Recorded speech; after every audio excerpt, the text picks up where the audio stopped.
D'emploi, justement, parlons de l'emploi par rapport aux personnes en situation de handicap. C'est pas forcément facile de garder son emploi lorsque le handicap survient.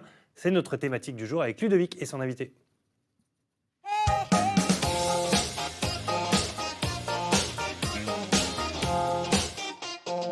Ludo Givron est arrivé sur ce plateau. Bonjour Ludo. Merci bonjour tout le monde. C'était un sujet qui vous tenait à cœur parce qu'effectivement, parler du maintien de l'emploi lorsque l'on devient handicapé ou en situation de handicap, c'est pas forcément évident pour la personne qui est concernée et pour l'entreprise. Et alors, ça peut poser un certain nombre de problèmes. Dans cette émission, on a justement déjà traité de la personne en situation de handicap qui cherchait un emploi. Là, aujourd'hui, effectivement, avec Yvan, on a souhaité parler des entreprises qui ont déjà une personne en situation de handicap chez eux. Cet handicap peut être évolutif et nécessite des aides à l'aménagement du poste. C'est ce que l'AGFIP propose justement aux entreprises. Et Yvan Talpart est là pour nous en parler, délégué régional donc de l'AGFIP. Bonjour. Bonjour. On vous connaît bien dans cette émission parce que vous êtes déjà venu nous parler effectivement du retour à l'emploi pour les personnes en situation de handicap. Je rappelle ce qu'est l'AGFIP, c'est l'association de gestion du Fonds pour l'insertion professionnelle des personnes handicapées. Clairement, vous accompagnez là les personnes en situation de handicap qui souhaitent conserver leur métier et pour lequel le poste n'est pas forcément adapté. C'est vrai que ça peut poser des problèmes. Absolument. Ce qu'on ignore beaucoup, c'est que 80% des handicaps sont acquis au cours de la vie au travail. Donc, en fait, les questions de maintien dans l'emploi et donc de capacité à maintenir l'activité d'une personne et d'une compétence dans l'entreprise sont essentielles pour l'AGFIP. C'est la raison pour laquelle nous développons des services spécifiques et des aides, l'aménagement, comme l'évoquait Ludovic. Voilà, il y a toute une kyrielle d'aides qui existent sur le sujet. Il y a besoin d'aide. Quand j'entends aide, c'est de l'argent, clairement. Et il y a besoin d'aide au niveau des idées. Parce qu'aménager un poste de travail, ça ne doit pas se faire comme ça, simplement en sortant des billets de sa poche. Est-ce qu'il y a assez d'idées? Est-ce qu'il y a assez d'argent aujourd'hui? Oui, des idées. Je pense qu'aujourd'hui, il y a suffisamment de gens qui essayent d'en trouver pour avoir des idées. Et de l'argent grâce à des gens comme l'AGFIP, qui est là pour ça. Voilà. Mais on peut aujourd'hui. La seule chose qui manque encore, c'est la volonté. C'est-à-dire qu'il reste encore des employeurs qui ont peur. Et peur pourquoi? Parce qu'ils ignorent. Ils ignorent le fait que ça ne va pas poser de problème dans leur organisation, ça ne va pas poser de problème humainement entre la personne en situation de handicap et les autres salariés valides. Et tant qu'il y aura encore cette peur... Ce sont des idées reçues, voilà, exactement. Mais je dirais que certaines personnes handicapées ont aussi ces idées reçues. Ils se disent, si je fais cette démarche, mon handicap n'est pas visible, tout le monde va le savoir. Et voilà, donc je pense que c'est aussi un peu dans les deux sens, cette Tout à fait. Crainte. Je pense que la crainte, elle est à deux niveaux et il faut aujourd'hui rassurer. Vous avez tourné avec votre caméra et Handicap TV, notamment le quotidien de Michael Mas. Vous allez voir, il travaille dans la société Data à Amiens. Il a des problèmes de vue, une rétinite, je crois, qui fait qu'il a perdu au niveau de la vision. On va découvrir des images de Michael. Comment on fait pour prendre en charge des personnes comme ça? Concrètement, est-ce qu'il faut aller le voir, il faut discuter avec lui, essayer de comprendre quels sont ses besoins? Alors, première chose, on parle beaucoup des personnes en situation de handicap. C'est vrai que le maintien dans l'emploi concerne les personnes en situation de handicap, mais pas seulement. On peut être une personne, comme tout le monde, et puis avoir une problématique de santé qui va générer des difficultés au poste de travail. Bien. Donc, quand on se retrouve dans cette situation, on n'est pas forcément reconnu en situation de handicap à ce moment-là. Pour autant, on peut avoir des besoins. Ces besoins, il faut pouvoir les faire valoir, donc en parler. Alors, à qui on en parle? On en parle au service de santé au travail. Le médecin du travail, c'est son rôle. C'est le premier du rôle du médecin du travail, c'est d'assurer la sécurité sanitaire des personnes à l'emploi.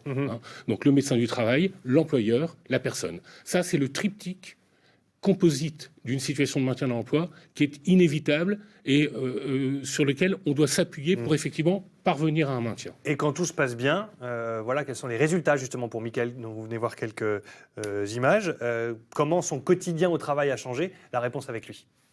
Pour mon poste, on a mis un grand écran, on a mis une lumière, j'ai un logiciel qu'on appelle ZoomText, qui peut grossir jusqu'à 32 fois. J'ai un clavier également ZoomText et j'ai une souris ergonomique. Vous êtes le premier poste de travail quand on rentre dans cet open space. C'est voulu? Oui, on a fait justement, par rapport à une organisation, on s'est mis près de la porte, comme ça je peux sortir tout de suite. Je n'ai pas tout le plateau à sortir. Là, c'est vraiment des adaptations qu'on a demandé. Si je peux avoir un poste près de la porte, pour que je puisse mieux sortir, pour ne pas me buter ou quoi que ce soit. Là, je sais que j'ai mon environnement, donc je sais que la porte est juste là. Dès que je sors, j'ai plus qu'à sortir.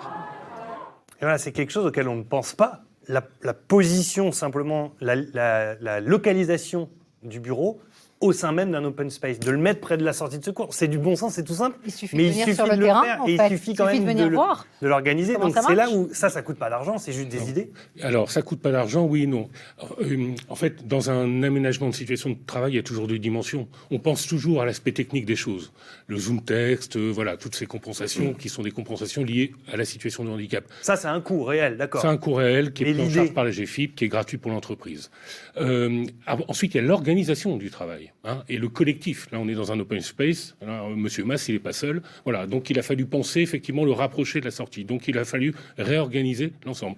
La dimension organisationnelle d'un aménagement de poste, c'est une composante à part entière de l'aménagement du poste, comme tout ergonome le dirait. Et donc, les services qu'on finance, les prestations de services qu'on finance, ergonomiques, permettent effectivement ces études, à la fois techniques et organisationnelles, et donc là aussi sont gratuites pour l'employeur. Donc l'intérêt pour nous, c'est effectivement de faire en sorte, pour la GFIP, c'est de faire en sorte que la personne en situation de handicap puisse être compensée dans sa situation de handicap, et que ça ne soit pas un coût financier pour l'employeur. Là, dans l'entreprise où est-ce que nous avons été, c'est une grosse entreprise, donc ils ont une responsable à la formation et au handicap d'ailleurs. Et cette personne, en fait, avait déjà tout pensé pour Michael. Pour lui, Notamment, juste à côté, il y a le point cantine, où est-ce qu'il mange le midi, etc. Son emplacement, ils l'ont mis tout de suite là à l'entrée. C'est la première table à côté de... Donc, ça coûte rien, comme tu le soulignais à l'instant, mais ça a été pensé. C'est la clé de la réussite du maintien d'un emploi pour le tout, c'est aussi d'avoir les bonnes personnes au bon poste. Est-ce qu'un employeur qui découvre un petit peu tout ça peut le faire et encadrer l'aménagement de ce poste tout seul, ou est-ce qu'il est conseillé, voire obligatoire, de faire appel à des personnes compétentes qui organisent pour lui en trouvant les aides nécessaires et l'organisation nécessaire? Le premier recours, c'est le service de santé au travail. Voilà. Ouais. La France, c'est quand même le pays de la médecine, un peu. Voilà. Donc c'est la première démarche à faire. La première démarche à faire, c'est effectivement le médecin du travail, parce que le médecin du travail, il va pouvoir travailler sur les aptitudes restreintes, etc., et donc apporter des conseils. Et les conseils sont incontournables parce qu'on parle bien de la santé quand même de la personne, à son emploi certes, mais c'est bien la santé de la personne. Donc ce triptyque que j'évoquais tout à l'heure, le salarié concerné, la personne concernée, le médecin du travail, le service de santé au travail, l'employeur, le premier triptyque. Et le médecin du travail sera interpellé le cas échéant des professionnels externes. On peut parler des Cap Emploi. Cap Emploi, il y a deux missions, la mission insertion et la mission maintien dans l'emploi. Donc on a des professionnels du maintien qui, eux, vont pouvoir interpeller toutes les expertises nécessaires, qu'elles soient fonctionnelles, des expertises spécifiques sur tel ou tel type de handicap, le visuel, l'auditif, on n'a pas du tout les mêmes registres compensatoires. Là, ça devient très technique. Et donc, il faut des expertises particulières. Et derrière, des prestations ergonomiques qui permettront effectivement de finaliser l'aménagement et de solliciter le fonds, la GFIP, pour financer les aménagements en question. Et il existe en fait un organisme qui s'appelle la SAMET, qui est justement spécialisé dans cette action. C'est le Cap Emploi. Maintenant, le SAMET est intégré au Cap Emploi. Donc, Cap Emploi, il est à la fois Cap Emploi historique, SAMET historique, on dit axe 1, axe 2, mais c'est le Cap Emploi. Juste en un mot pour conclure, quel est l'intérêt aujourd'hui de l'entreprise de maintenir son personnel atteint d'un handicap dans l'emploi? L'intérêt premier d'une boîte, c'est de garder une compétence. Voilà. Le handicap, n'oublions jamais, très souvent il survient, ou alors il s'aggrave, ou alors le poste évolue. C'est là que vont intervenir des difficultés et donc des besoins de compensation. Donc, il faut le premier concerné, c'est le salarié lui-même. Il faut effectivement démystifier, il faut pouvoir parler de ces difficultés. Et on sait que derrière, tout ça est sécurisé. Et donc, il ne faut pas avoir de crainte par rapport à ça. Et l'intérêt pour l'employeur, c'est de garder une compétence. Très bien. Merci beaucoup. Merci à tous les deux. Merci Yvan, merci Ludo de nous avoir éclairé sur ce sujet qui est effectivement un sujet compliqué, mais qui mérite toute cette lumière.